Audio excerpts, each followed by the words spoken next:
Miami Dolphins and the Chicago Bears. And guys, Dolphins in the account. The first bet that I made this week. And this thing is down to 4 now. It had gotten up to 5, 4, 4.5. There are still a couple 4.5s out there. 45.5 is your total. Now, I did get the best of the over in this. I also played the over at 44. So I got the way best of the number on that one.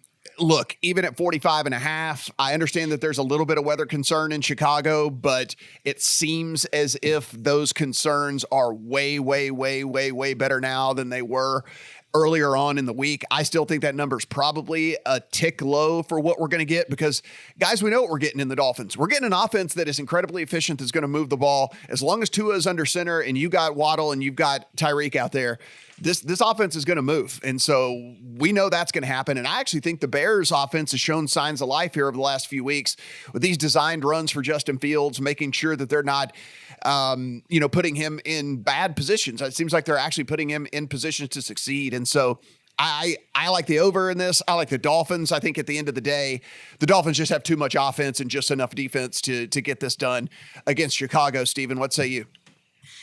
I did not get the best of the total, but I bet the over anyway here. 45.5. This is where this total was at on Monday before the weather concerns, and it dropped a little bit. But all of those weather concerns, I think at this point, are out the window. They thought maybe some rain and 25-mile-an-hour sustained winds with gusts even more.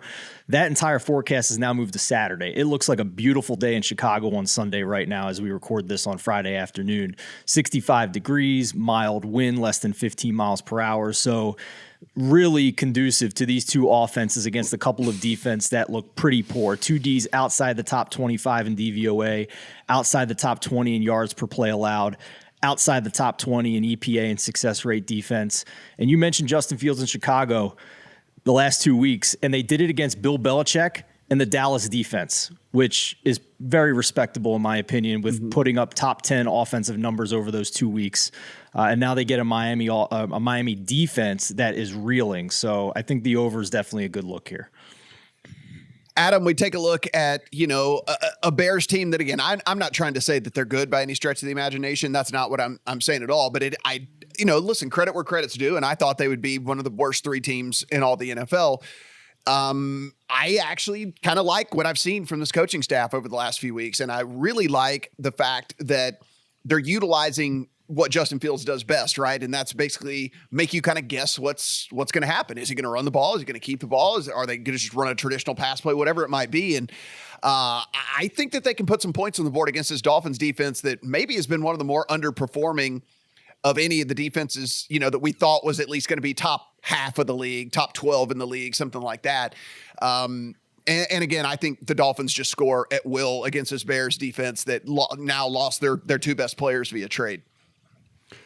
I look at what's going on with the Chicago Bears offense, and I was really curious to filter out the garbage time because I wanted to see with what they had done both late against New England when that game was out of hand and then late against Dallas when that game was out of hand from the other direction, did the numbers still hold up for is this offense better? So using the EPA metrics, filter out garbage time, 10% on both bands there.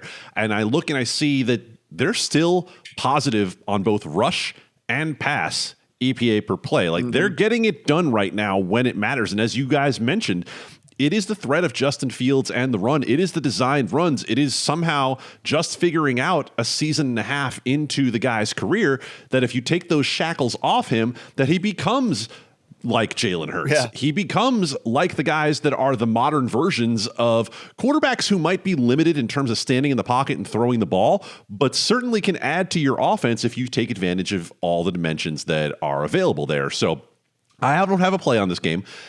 In part because, look, I'm in on Miami as much as these 2 receivers make them so dynamic and the potential to explode at any given time. I have not made the full purchase on Tua yet. I've kind of gone like Christmas layaway on Tua. Like I'll bring the product into the house and I'll give you a little bit of money and I kind of want to take a test drive with it. Like I'm just not there quite yet. So no play for me on this one. But the look toward the over feels to me like the one way I would be comfortable getting involved.